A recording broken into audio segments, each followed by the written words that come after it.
Kita ke Maluku, Saudara. Ex-kepala desa dan juga bendahara desa Manusa di Kabupaten Seram bagian Barat ditetapkan sebagai tersangka.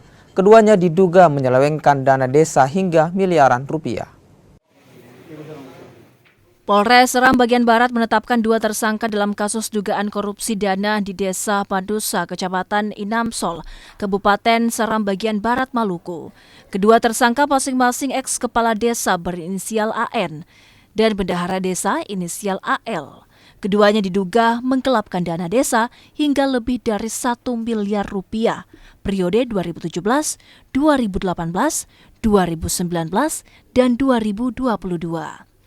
Penetapan tersangka dilakukan setelah penyidik memeriksa 43 saksi dan 4 saksi ahli.